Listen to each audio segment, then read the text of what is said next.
છોટાઉદેપુર તાલુકાની તાલુકા પંચાયત અને જિલ્લા પંચાયતની બેઠકોની મતગણતરી SN કોલેજ ખાતે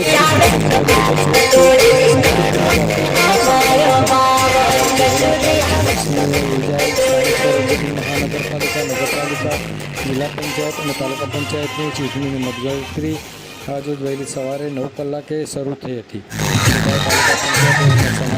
જિલ્લા પંચાયતની બેઠકોની મતગણતરી છોટાઉદેપુર SN કોલેજ ખાતે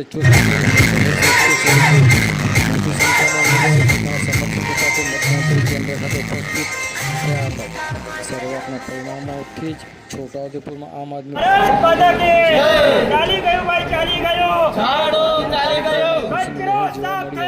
જિલ્લા પંચાયતની 7 બેઠકો પૈકી 5 બેઠકો આમ આદમી પાર્ટીના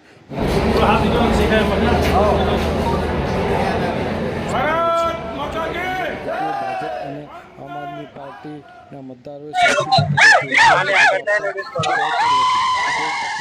બહુમતી ન મળતા છોટાઉ તાલુકા પંચાયત સત્તાનું સુકાન કોણ સંભાળશે તે આવનારા દિવસોમાં ખબર પડશે.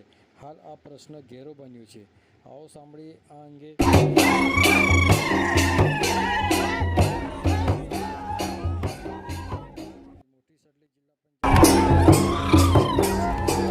રહ્યા છે. સાંભળો તેઓના મુખે. આજ રોજ જે પરિણામો સ્થાનિક સ્વરાજ્યની ચૂંટણીના આવ્યા એમાં 27 તેજગઢ જિલ્લા પંચાયતની અંદર ભારતીય જનતા પાર્ટીના ઉમેદવાર તરીકે મને 1700 કરતાં વધુ મતની લીડથી મારા વિસ્તારની જનતાએ ખૂબ પ્રચંડ બહુમતીથી જીત અપાવી છે. તે બદલ મારા કાર્યકરો, સાથી મિત્રો તેમજ વડીલો, માતા બહેનોનો ખૂબ ખૂબ આભાર માનું છું. પાછલા 5 વર્ષમાં જે રીતે તેજગઢ ગામ અને ડુમલી ગામ માટે કામ કર્યા એ જ રીતે હવે આવનારા સમયમાં સૌને સાથે લઈ સૌને માટે વિકાસ કરવાનો અને વિસ્તારને પૂરેપૂરો ન્યાય મળે એનો પ્રયત્ન કરીશ. હું સુખરામભાઈ કેતનભાઈ રાઠવા 17 મોટી સટલી જિલ્લા પંચાયતનો ઉમેદવાર આમ આદમી પાર્ટીમાં હતો અને મને 230 વોટે હું મારી વિજય થઈ છે. ત્યારે હું આ દરેક મતદાતાને એમને હું આભાર માનું છું, મારા કાર્યકર્તાઓનો આભાર માનું છું. અને જે આ મોટી સટલી જિલ્લા પંચાયત જે 15 વર્ષનો જે ભાજપનો રેકોર્ડ હતો, આ યુવાન 25 વર્ષનો યુવાન આ સુખરામભાઈ આ રેકોર્ડને તોડ્યો છે. અને જ્યારે આ ભાજપના તાનાશાહીમાં મારા અંબાલા તાલુકા પંચાયતનો એક ઉમેદવાર જે હતો એનું ફોર્મ રદ કરવામાં આવ્યું અને ભાજપના નેતાઓના કારણે જે મારા નજીકનું જે ગામ હતું રોજવા ગામ, એ રોજવા ગામમાં આ લોકો ષડયંત્ર કરીને ત્યાં જે મને વોટ મળવાના હતા ત્યાંથી હું લીડથી નીકળવાનો હતો, એ એક ગામમાં આ લોકો ષડયંત્ર કરીને એ લોકોને બહિષ્કાર કરાવ્યો.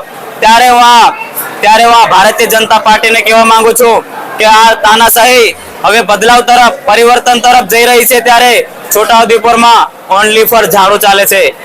આ છોટાઉદેપુરના સાંસદ અને ધારાસભ્ય એમ કહેતા હતા કે ચૈતર વસાવા અહીંયા ડેડિયાપાડાની ગ્રાન્ટ છોટાઉદેપુરમાં નથી વાપરવાની. ત્યારે હું એ નેતાઓને કહું છું કે ચૈતરભાઈ વસાવા ડેડિયાપાડાની ગ્રાન્ટ છોટાઉદેપુરમાં ગ્રાન્ટ તો નથી વાપરવાના, પરંતુ લોકોને જાગૃત કર્યા છે અને ઝાડોમાં નો પ્રચાર કરીને દરેક આજે આખા ભાજપ પર ઝાડુ ફેરવી દીધું છે.